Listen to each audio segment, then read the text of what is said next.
Kuidas inimene peaks aru saama, et tal võib olla maksaga probleemi, et muretseda oma maksatervise pärast? Noh, et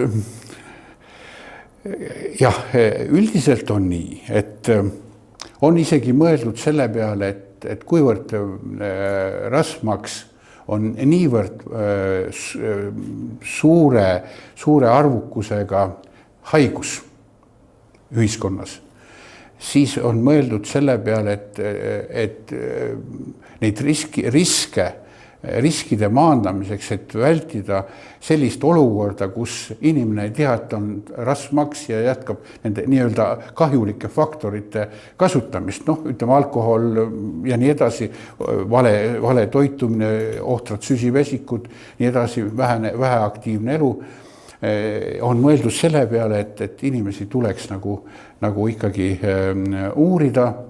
Selleks on meil ju väga hea baas olemas, perearstid, nii et võiks käia kord aastas teha näiteks transaminaasid arsti juures. Mõned maksas testid, mis võivad siis meile vihjata, et tegemist on rasvmaksaga ja siis sel momendil on juba võimalik hakata mõtlema, kuidas seda inimest aidata, et see protsess edasi ei areneks.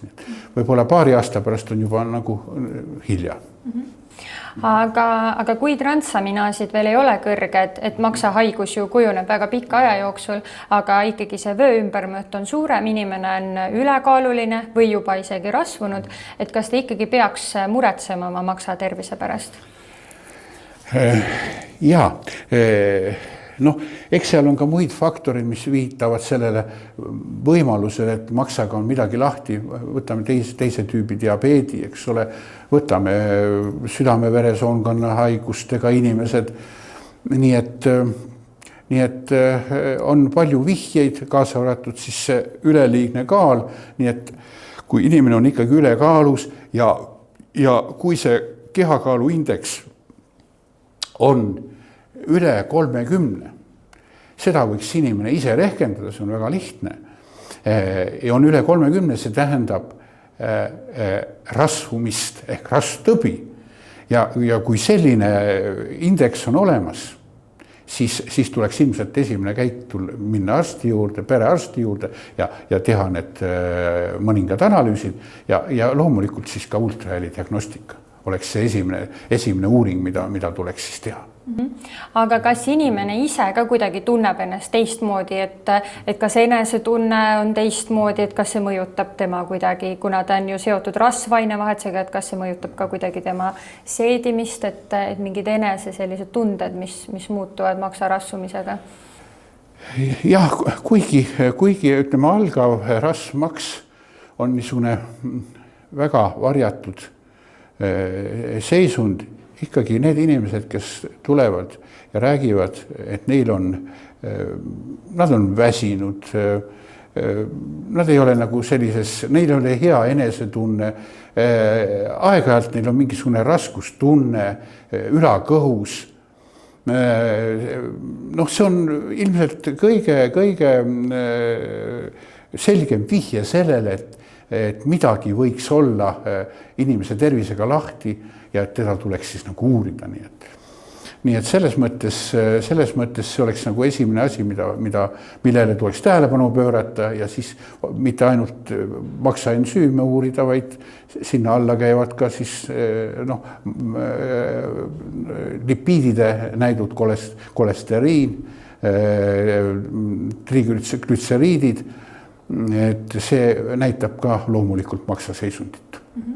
Et küsin veel ühe sellise küsimuse, et kuna siin suvi on kohe varsti tulemas, et inimesed grillivad, sinna juurde käib ka selline väike siider, õlu, vein võib-olla, et suvel on väga palju ka inimestel seedeprobleeme, millega pöördutakse apteeki, et kas need seedeprobleemid võivad ka olla seotud maksarasvumisega?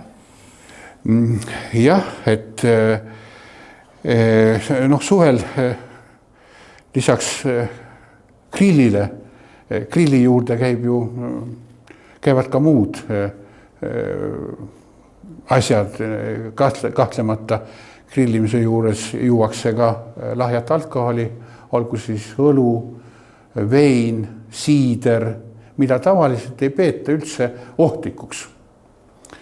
Aga Euroopa statistika on selline, et riikides, kus juuakse lahja alkoholi rohkem kui kanget alkoholi, on maksattsirrooside arv, hulk inimestel oluliselt suurem kui nendes riikides, kus tarbitakse kanget alkoholi, näiteks Prantsusmaa.